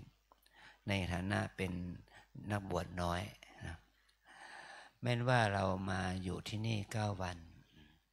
บางคนก็มาใหม่เป็นครั้งแรกของการได้มาบวชเป็นสามเณรและศิลจารีบางคนก็เคยบวชมาแล้ว1 หน 2 หนเนี่ยก็ถือว่ามีเป็นประสบการณ์เพราะว่าเรานั้นได้พรากจากอกพ่อแม่มาอยู่กับพระสงฆ์กับพระภิกษุสามเณรในวัดเนี่ยมันเหมือนกับได้ไปอยู่ในสถานที่ใหม่ได้ประสบการณ์ใหม่สิ่งแวดล้อมใหม่มันก็เป็นสิ่งที่เราไม่เคยชินกับการอยู่อย่างนี้เราได้มามีการเรียนรู้ประสบการณ์แห่งการมาบวชเนี่ยเพื่อให้เราได้มีจิตใจที่เข้มแข็งขึ้นเหมือนกับเราไปทัศนศึกษาต่างประเทศไม่ได้มีพ่อมีแม่ตามไปด้วยมีแต่ครูบาอาจารย์พี่เลี้ยงนำพาไปมันเป็นภาระหนัก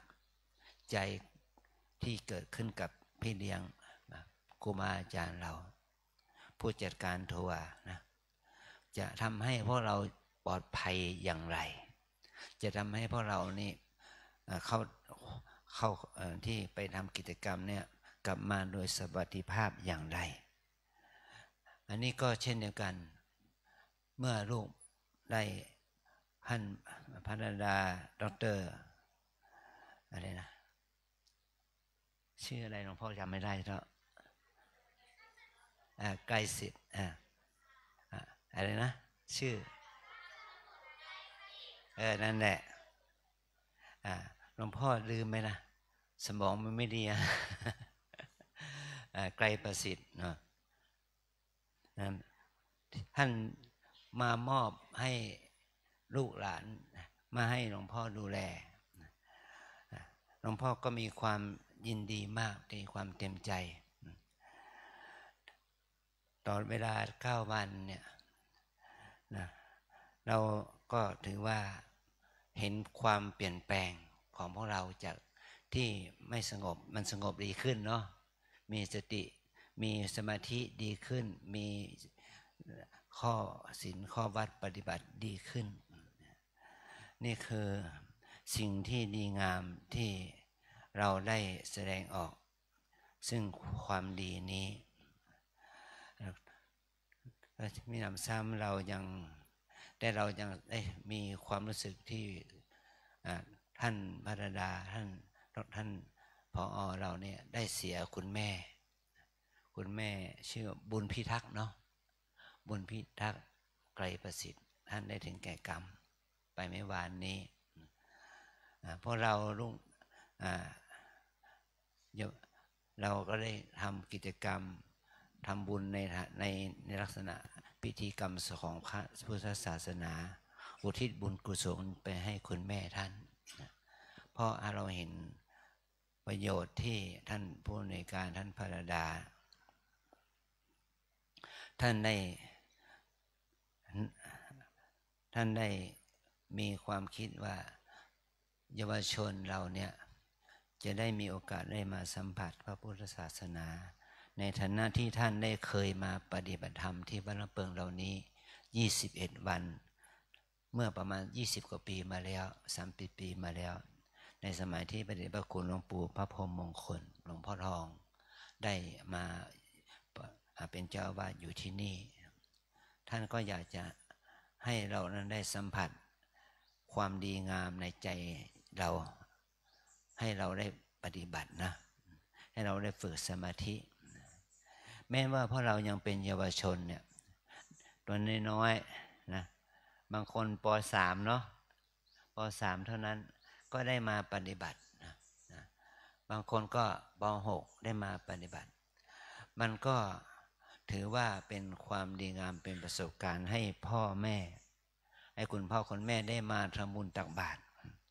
วันนี้พ่อแม่ก็ผู้ปกครองครูบาอาจารย์เราก็ได้มาทำบุญตักบาตรส่งท้ายปีเก่านะส่งท้ายที่เราได้มาปฏิบัติเนี่ยที่ว่าอีก3 วันเราจะออกพรรษาแล้วภาวนาออกพรรษาก็เห็นอานิสงส์ที่เราได้มาบวชเนี่ยมาแล้วก็มาทำบุญตักบาตรให้ลูกหลานเรานะให้มีโอกาสได้บำเพ็ญทานบารมีในขณะที่เรายังได้เป็นสามเณรอยู่เนี่ยเราได้บำเพ็ญศีลบารมีได้บำเพ็ญปัญญาบารมีนะได้บำเพ็ญความเพียรวิริยะบารมีความดีงามเหล่านี้จะขอให้ลูกทั้งหลายได้รักษาไว้ว่าต่อไปเราจะเป็นชาวพุทธในพุทธศาสนิกชนเป็นอุบาสกอุบาสิกาที่จะเข้าถึงพระศาสนาโดยการเข้าถึงด้วยใจนะลูกนะให้เรานั้นได้ภาวนาไหว้พระสวดมนต์นั่งสมาธิ5 นาที10 นาที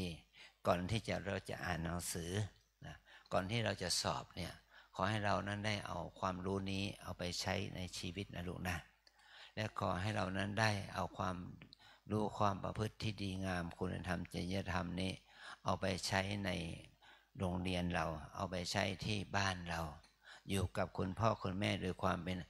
ลูกสาวลูกชายที่ดีของคุณพ่อคุณแม่ให้ท่านรู้สึกซาบซึ้งใจให้ท่านรู้สึกดีใจที่เราได้บวชนะและดีใจที่เราได้ประพฤติปฏิบัติข้อศีลข้อวัดที่ดีงามให้เราเป็นคนเก่งเป็นคนดีได้เป็นคนที่มีความสุข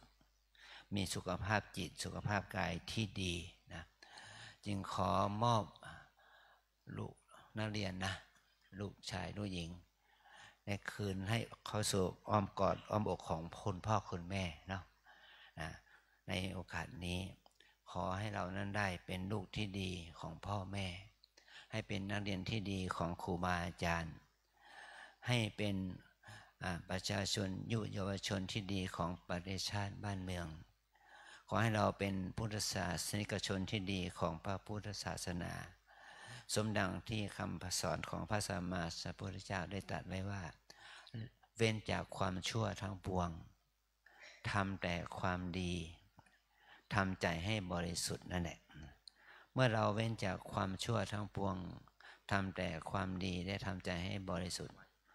ประโยชน์นั่นแต่เกิดขึ้นกับเรานะคนไหนทำดีคนนั้นก็ได้ประโยชน์นะคนไหนทำความดีแล้วได้ประโยชน์แล้วก็ได้ความเจริญในชีวิตของเราสืบต่อไปนะลูกนะเราหวังว่าพวกเราทั้งหลาย66ชีวิตที่นี่ที่ได้มาเข้าโครงการนี้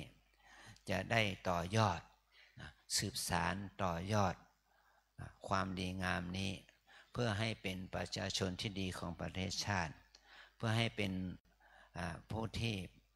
ทำความดีให้แก่บ้านเมืองต่อไป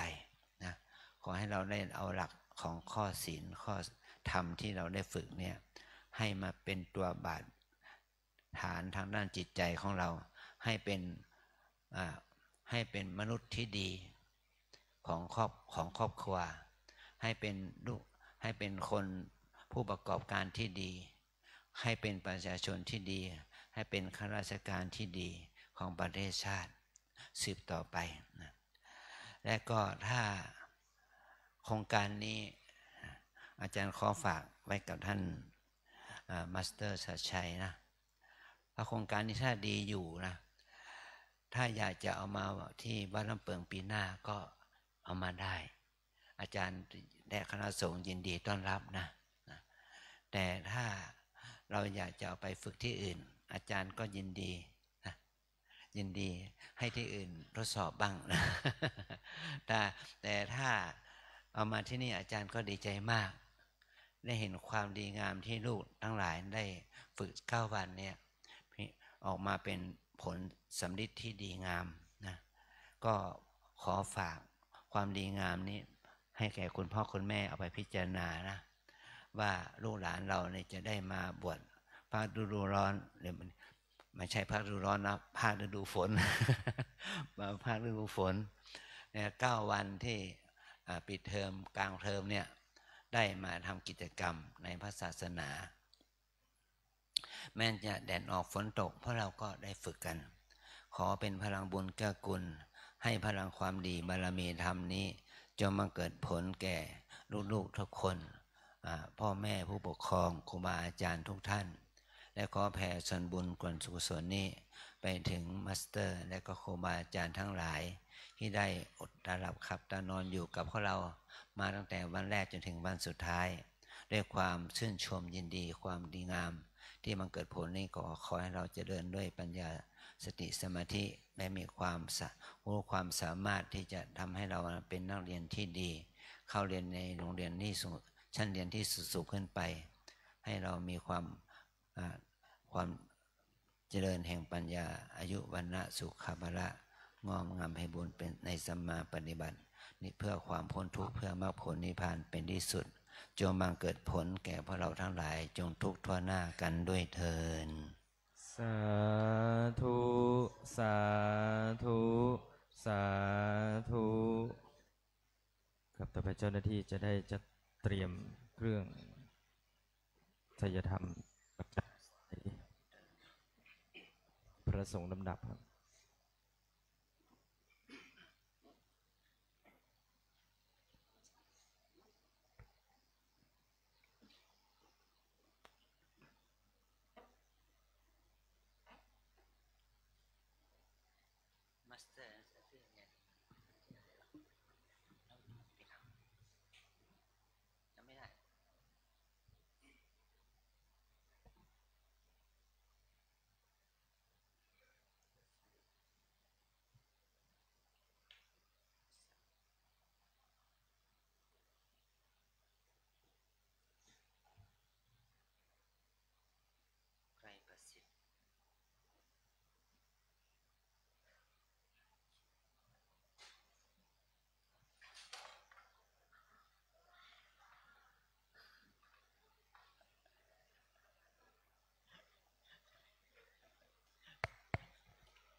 ประเคนพระพุทธเด็กหญิงอ่อนนภาแซ่จาง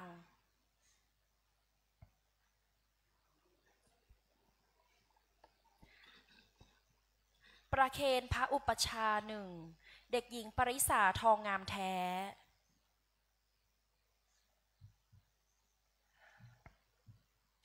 ประเคนพระลำดับที่2เด็กชายวุฒิพัฒน์ณลำปางประเคนพระลำดับรูปที่3เด็กชายสุเทพโรจน์เกษตรศิลป์ประเคนพระลำดับรูปที่4เด็กชายกันติพงษ์ค้อมคำพันธ์ประเคนพระลำดับรูปที่5เด็กชายปรินทร์สุวรรณภาสิทธิ์ประเคนพระลำดับรูปที่6เด็กชายณภาดาสุรพีพงศ์ประเคนพระลำดับรูปที่7เด็กชายวรพัฒน์ตุ่นเครือประเคนพระลำดับรูปที่8เด็กชายพัชรพงษ์ถาเกิดประเคนพระลำดับรูปที่9เด็กหญิงกุลนัทโยธินอัศวกุล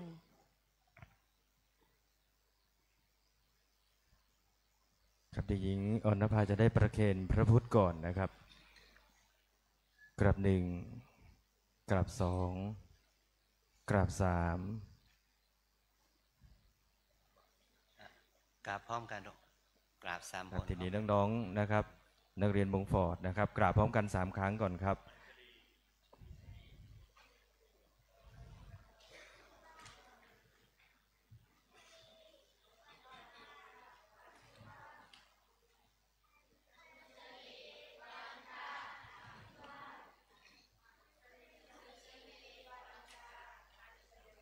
ครับเรียนเชิญตัวแทนนะครับได้กลับที่นั่งเดิมนะครับกลับได้กลับที่นั่งเดิมกันลูกประเคนกันลูกประเคนให้เรียบร้อยก่อนครับประเคนพร้อมๆกันครับครับแล้วลูกกลับไปนั่งที่เดิมก่อนครับลูกกลับไปนั่งที่เดิมก่อนลูกเอาไปครับกลับไปนั่งที่เดิมก่อนพร้อมกันนี้นะครับคณะครูมาสเตอร์ผู้ปกครองแล้วก็นักเรียนนะครับโดยเฉพาะนักเรียนนะครับที่เป็นนักเรียนในขณะที่เป็นสามเณรและศิลจรินีอยู่เนี่ยครับก็ได้นำปัจจัยนะครับได้มาปักต้นเงินนะครับนะเพื่อเป็นการร่วมอนุโมทนากับวัดล่ำเปิงตะโพธารามนะครับในการร่วมนะครับอนุโมทนาในพระกฐินนะครับที่จะเกิดขึ้นนะครับในวันที่12 ตุลาคมที่จะถึงนี้นะครับแต่เนื่องด้วยสามเณรและก็ศิลจรินีมงฟอร์ดนะครับก็ถือโอกาสนี้นะครับได้มาประเคนนะครับมาสเตอร์ทวีเกียรติวิริยะนราธิปนะครับเป็นตัวแทนของคณะครูผู้ปกครองแล้วก็นักเรียนนะครับได้ประเคนนะครับครับพร้อมๆกันนี้ขอเรียนเชิญนะครับนักเรียนมงฟอร์ดศิลจรินีมงฟอร์ดรวมถึงผู้ปกครองนะครับได้รับพรนะจากพระเดชพระคุณพระภาวนาธรรมาภิวัตรและก็คณะสงฆ์ลำดับต่อไปครับ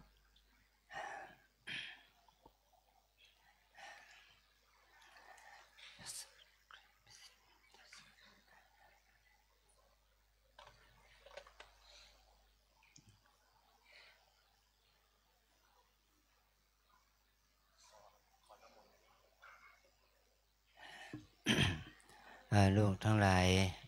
คุณพ่อคุณแม่ครูบาอาจารย์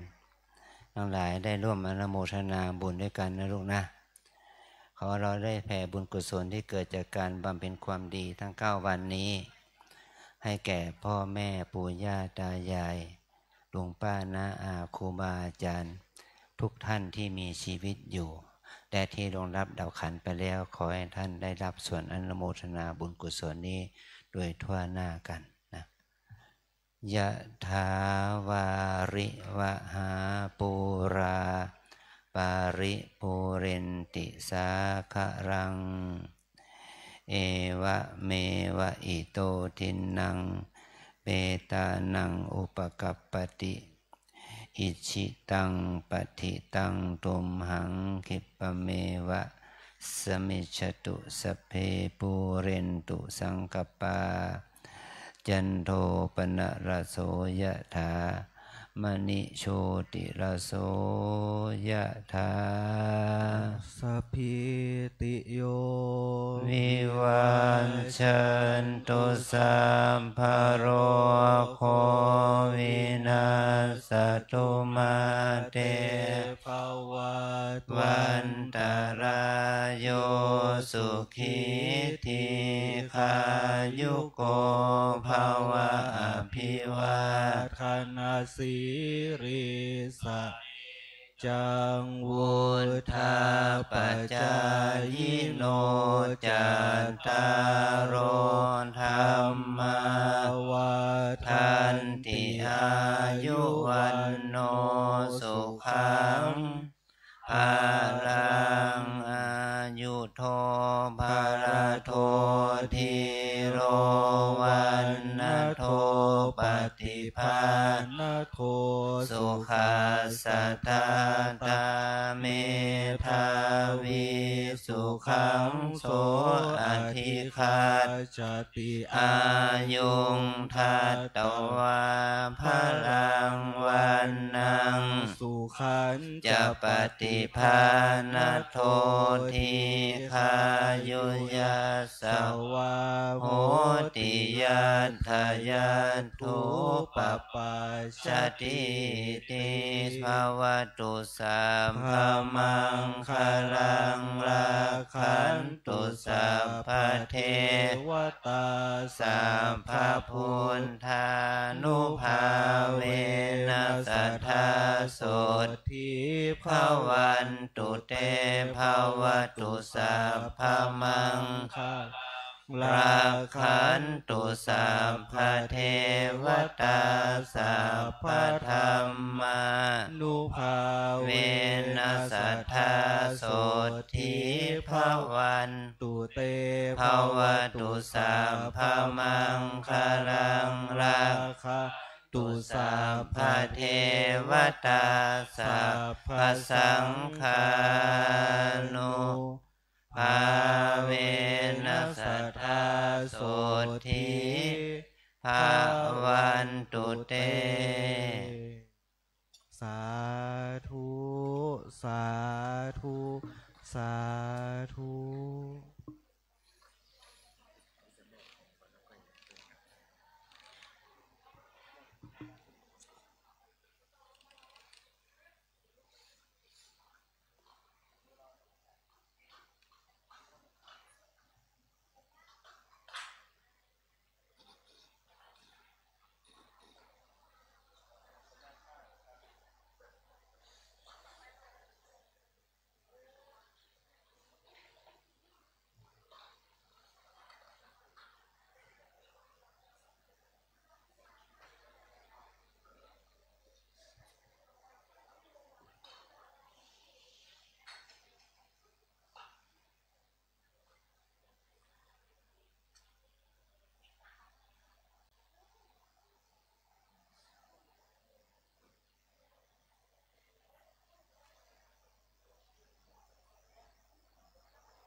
ครับลูกๆนักเรียนมงฟอร์ดประนมมือครับ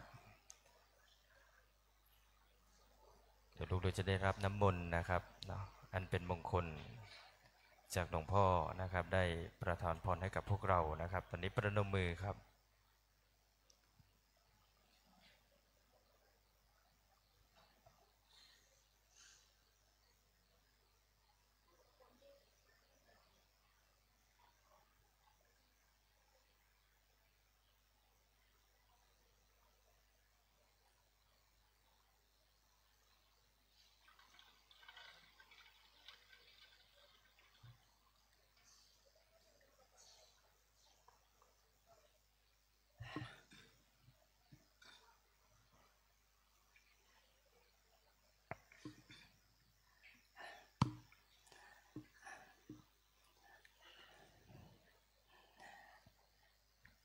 กับลำดับต่อไปนะครับขอเรียนเชิญประธานในพิธีดร.วรรณลบนามมงพรหมได้รับมอบของที่ระลึกจากพระเดชพระคุณหลวงพ่อท่านเจ้าคุณพระภาวนาธรรมาภิรัตน์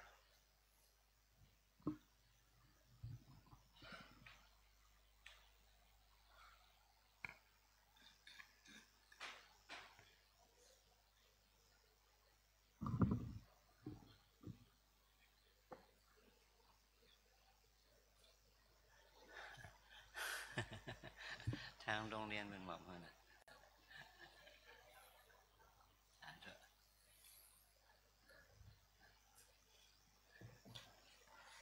ครับลำดับต่อไปเด็กชายณัฐกฤษบุญมาชัยน้องจูเนียร์นะครับจะเป็นตัวแทนของ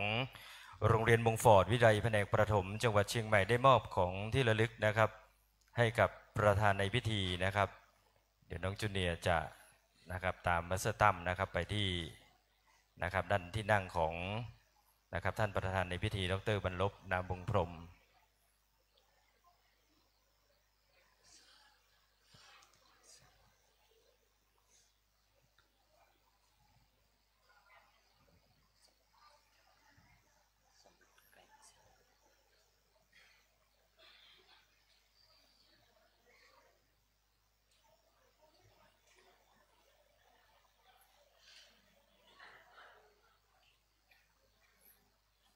ครับในนามโรงเรียนมงฟอร์ดวิทยาลัยแผนกประถมนะครับจังหวัดเชียงใหม่คณะผู้บริหารคณะครูนักเรียนผู้ปกครองนะครับขอบพระคุณนะครับดร.บรรลบนามวงพรหมที่ให้เกียรติมาเป็นประธานในพิธีนะครับลำดับต่อไปนักเรียนจะได้รับการประพรมน้ำมนต์นะครับจากพระเดชพระคุณหลวงพ่อพระภาวนาธรรมาภิรัตน์หลวงพ่อท่านเจ้าวาดวัดลำเปิงนะครับนักเรียนประนมมือครับ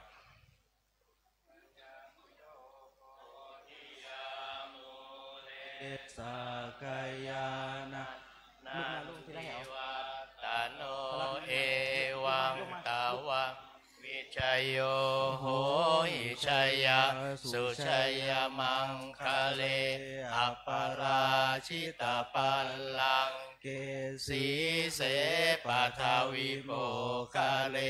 อภิเสเกสัพพพุทธานังอาคาปัตโตปโมทติสุนังขัตตังสุมังคารังสุขภาตังสุโหติตังสุขันโนสุมโหโตจัสุยิขังคัมมจาริสุปทักขินังกายกรรมังวาจากรรมังปทักขินังปทักขินังมโนกรรมังปณิทิเตปทักขินาปทักขินานิตัตตวานรพันตัดเทปทักขิเนชยันโตโอทิยามุเลสักยานันทิวัตโนเอวังตวังวิชัยโยโหหิชัยยันสุชัยยมังคะเรอัปปราชิตาปัลลังเกสีเสปัทวิโมคาเรอภิเสเกสัพพพุทธานังอาคาปัตโตปโมทติสุนัขขัตตังสุมังคารังสุภาพาตังสุโหติตังสุขันโนสุโมโหโตจัสุยิทังพรหมจาริสุปทักขินังกายกรรมังวาจากรรมังปทักขินังปทักขินังมโนกรรมังปณิทิเตปทักขินาปทักขินานิตัตวานรพันตัดเทปทักขิเนชยันโตโพธิยามุเรสักยานันติวัตตโนเอวังตวังวิชัยโยโห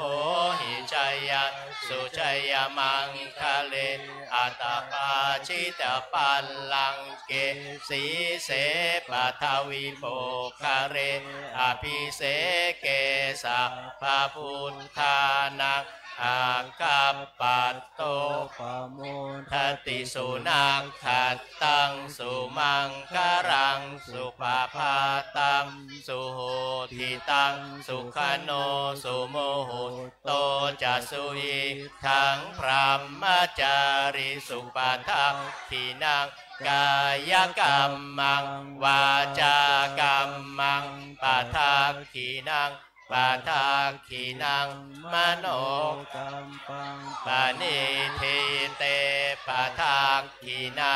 ปาทักขีนานิตัตตวานรพันตัตเตปาทักขีเน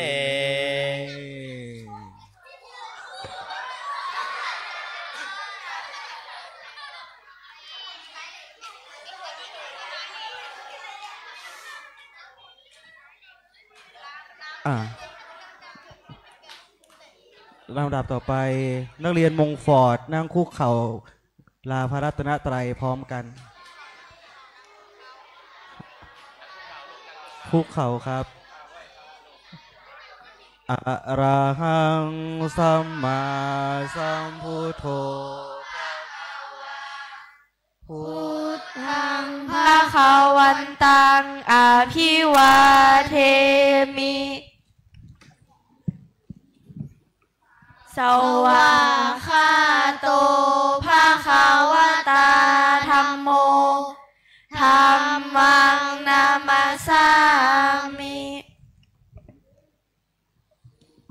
สุปฏิปันโนภะคะวะโตสาวกสังโฆสังฆังนามามิกราบพระเดชพระคุณพระภาวนาธรรมาภิรัตน์พร้อมกันอัญชลี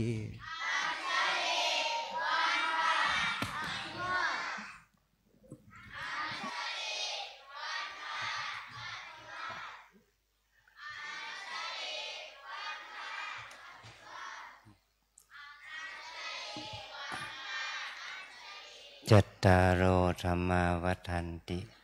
อายุวันโนสุขังพระลัง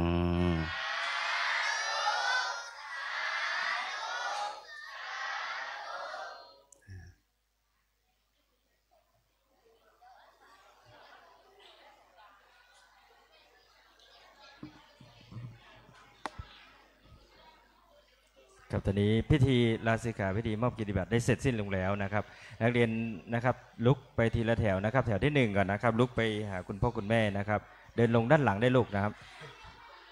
นักเรียนจะต้องไปเก็บของนะครับไปทำความสะอาดนะครับไปเก็บสัมภาระทั้งหมดนะครับเดี๋ยวตามมาสเตอร์บิ๊กนะครับมาสเตอร์บิ๊กจะให้นะครับหันกลับหลังหันกลับนะครับ